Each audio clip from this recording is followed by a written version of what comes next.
Mes sœurs, mes frères, bienvenue dans cette méditation sur les textes de ce mercredi 9 août 2023, en cette 18e semaine du temps ordinaire. Aujourd'hui, nous faisons mémoire d'Edith Stein, qui était une philosophe d'origine juive entrée au Carmel et qui mourut à Auschwitz en 1942. Elle écrivait « Qui cherche la vérité cherche Dieu, qu'il en soit conscient ou non. »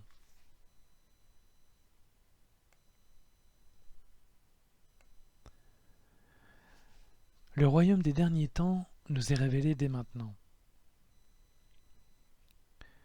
Comme nous le rappelle le prophète Osée, en utilisant la métaphore de l'épouse qui évoque le peuple d'Israël dans le désert, nous sommes, nous aussi, les membres de ce peuple en attente de notre Dieu.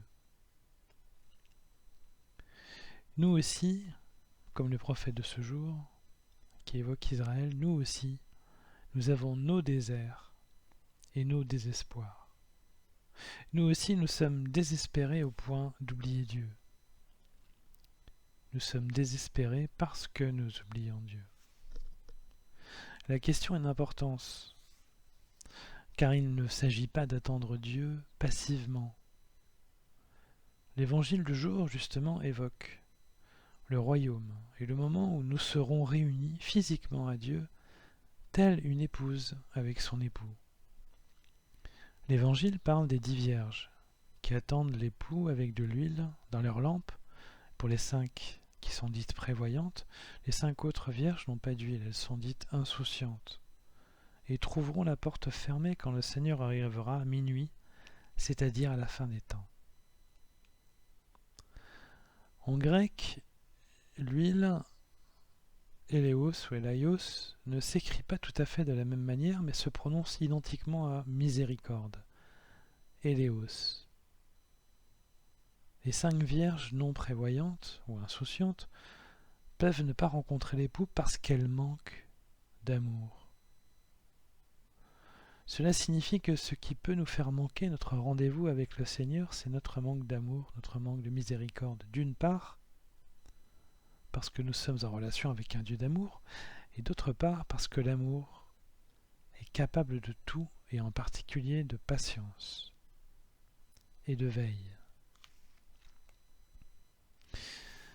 C'est l'amour qui nous fera patienter jusqu'à la fin des temps. Et c'est aujourd'hui que le royaume de la fin des temps nous est révélé. L'amour nous est prêché dès aujourd'hui, et c'est cet amour qu'il nous faut prêcher et dont il faut vivre maintenant, pas en attendant la fin de notre vie. La condition de la réussite de notre rencontre avec Jésus se fait aujourd'hui. Ce dévoilement eschatologique, c'est-à-dire concernant la fin des temps, sur la nature du royaume n'implique pas que nous attendions sa révélation. Au contraire, l'essentiel nous est déjà donné aujourd'hui, et c'est aujourd'hui qu'il faut agir, en recherchant Dieu en toutes choses et en le louant, quels que soient les événements que nous pouvons rencontrer. Car la louange est un témoignage de l'amour vivant en nous de Jésus-Christ qui est notre conjoint fidèle. Mes sœurs, mes frères, sachons le louer dès aujourd'hui, car notre temps n'est pas celui de Dieu. Mais notre mariage, lui, a déjà eu lieu. L'époux est en voyage, mais il reviendra voir son conjoint très bientôt. Soyons-lui fidèles et entretenons son amour par nos espoirs et nos louanges.